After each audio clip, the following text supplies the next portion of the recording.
Hi, my name is Samir Talwar. I'm excited to present to you about distributed databases and Hasura Cloud, or as I like to think of it, doing no work yourself. So let's get started. We've had distributed databases for a long time, but I'm getting very excited because we finally now have databases out there on the cloud, very easy to access, amazing pricing models that let you work with it just like any other relational database that you usually put on a big iron server somewhere on a rack. Examples include CockroachDB, Yugabyte, Citus, Azure Cosmos DB, which I believe is pretty much Citus under the hood, and there are lots more examples. But the reason I call these out is because at Hasura we love Postgres. We think it's an awesome database.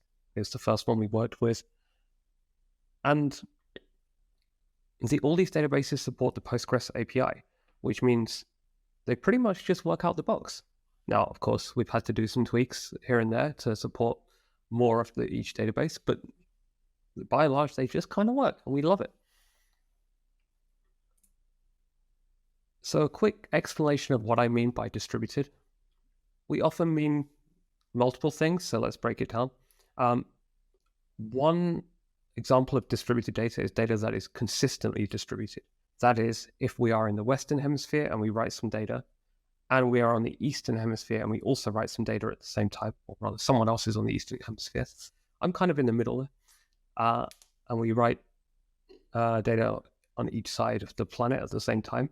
When we go back to read that data, it will come back in the same order no matter where we are. We call that consistent, right? It can also mean that data is written in two different locations, and we don't care so much about ordering, and we don't care so much about propagating the data perfectly, or rather, we don't care about synchronizing it exactly. What we care about is that when we query the data, we get something useful back very, very fast. We call this available. So often this means 99% of the data is the same, but things might take a few seconds to sync up. We're going to focus on this latter case, but Hasura supports both. Is agnostic with regards to how you prepare your data. It's an API layer. You can structure your data any way you like, and as long as we can access it, we can query it. But for performance reasons, you may be more concerned about availability, or maybe you care a lot more about consistent data access. That's really up to you.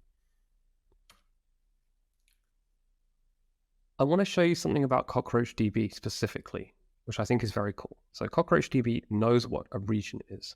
And this is true of other databases too. I'm just using this one as an example, but we're going to dive deep into this one. What this means is it's aware of where you're accessing the database, and it can relay the data from a local data center as opposed to having to go somewhere central, which means that, for example, if you live in, I don't know, Malaysia, you're probably talking to a database in Singapore or Australia or Hong Kong rather than the US.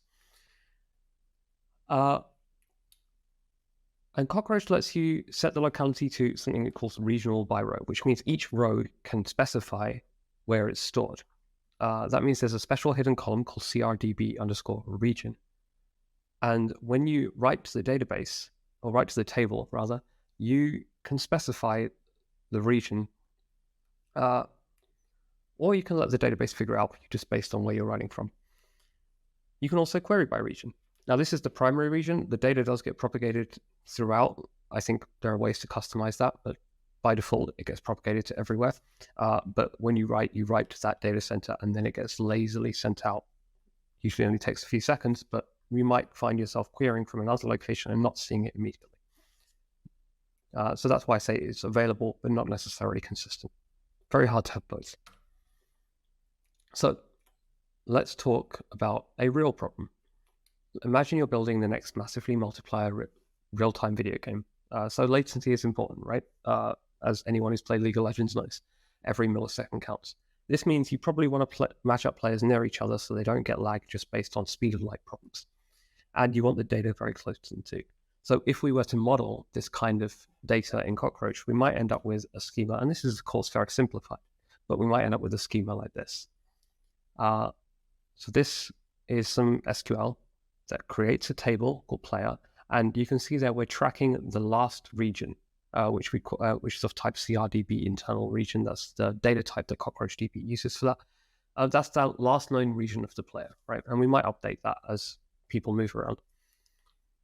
We also create a game table, which is set to locality region by row.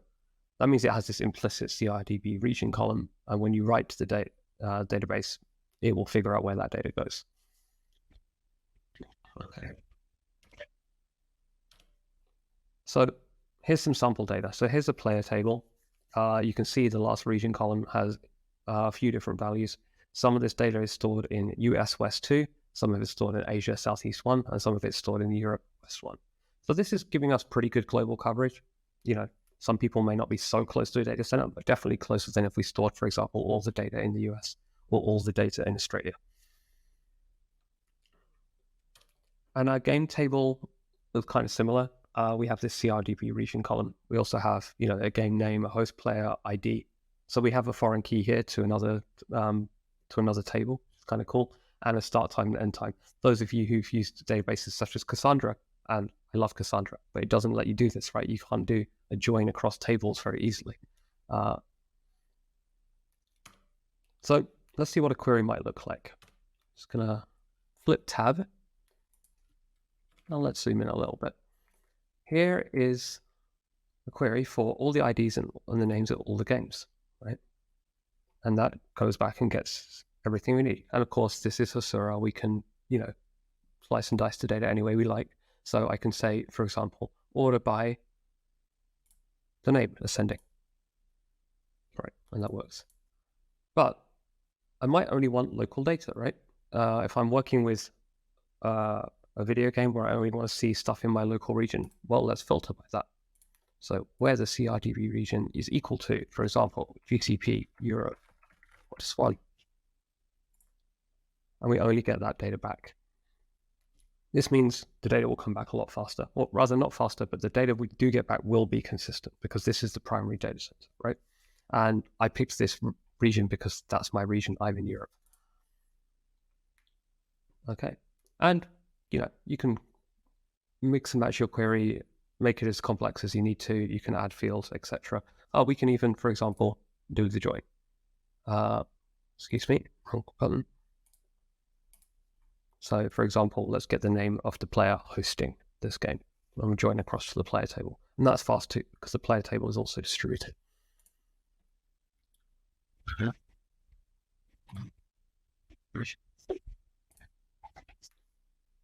So we were able to query for only the games on our home server using this where clause. But of course, that means your client application will need to know which region that player is in. And so I want to show you a feature of Hasura, which is pretty new and allows you to abstract that away by writing a little bit of SQL. Now you might think Hasura is all about stopping you from writing the SQL, and that's true most of the time. But sometimes you need the raw power. So let's go have a look. A native query is what we at Hasura are calling a snippet of SQL. And because you're writing the SQL yourself, it lets you make more advanced queries than Hasura exposes through the API. And it gives you much more control over the GraphQL API, which I think is more important for us. We get to decide the parameters. We don't need to expose data that people don't need. So let's take this query, for example. Now here's a fairly sizable SQL query. We are selecting 5 fields, the game ID, name, and start time. We are joining across to the player tables to get the player's the host player name in one step. And we have this where clause, which verifies that the CRDB region is equal to the last region of the player whose name is the player name parameter. And we're going to specify, the player we're going to specify the player, and it will get back only those games in that region. So let's give it a try. We're going to flip over to the data tab in Hasura, and you'll see there's this new native queries button. We're going to add a native query. Now, I don't remember what that SQL looks like. I'm going to paste it in. We're going to call this local game. It's on this database, and it has one parameter, which is player name. It's a text. There we go. And it's required. Now we also need to specify the return type. We call this a logical model. So let's just add that. We'll also then call this local game. It can have the same name. It can have a different name. That's really up to you. You can share logical models across queries if you have lots of things using the same return type. So we have an ID. It's a UUID. We have an A. It's text. We have a host player mode. We have a start, which is a service. There we go. And we have the region, which is text.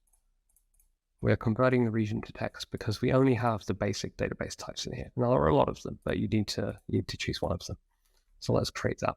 And then just choose it from the list, hit save, and away we go. We have our native query. So now if I go back to the API tab, I can see the local game, and I can specify the player name. So let's pick our list. That's the top one in our list.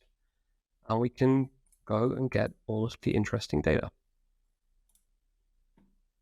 Here we go. So I can see all of the games in the same region as ours. And I can query, I can pull back all the data. And of course, because this is Hasura, you still get all the same filters, the sorting, the pagination that you had earlier. So, for example, just to pick a silly example, I can only find the games which start with H. You see here, we have a weird query, which is a like command, and that just filters it every hour. If we go look at the SQL query by using the Analyze button, you can see here that here's our SQL that we just wrote, and that gets embedded inside a larger SQL query, which does the JSON conversion and the filtering. And if we add an order by clause, it would add in here too. So this still gets processed as a single SQL query on your database, which means your database does all the heavy lifting. The Hasura stage is as fast as possible. So just because you're using a native query doesn't mean you still don't get the performance benefits. Okay, and you definitely don't need multiple calls to the database.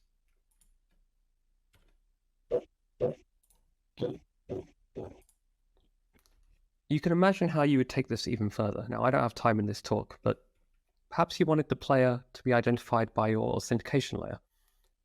You could use a JWT header, for example.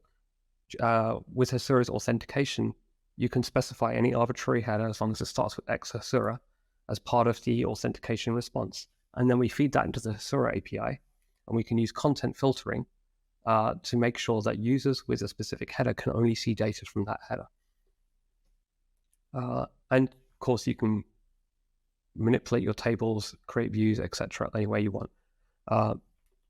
Or you could build that on top of a native query and combine the two to allow yourself to really filter the data any way you like and structure it any way you like as well.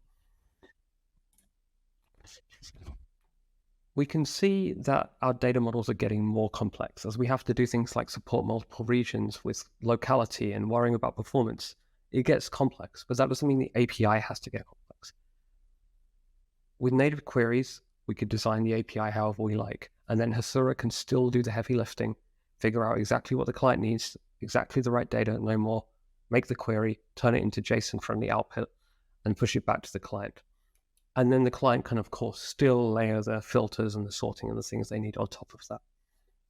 And so you still don't need to worry too much about knowing the ins and outs of every single part of SQL. We've got the covered. It's only when you need to provide a little bit of extra parameterization, or you need to do something a little more complex, that you need to dive in there.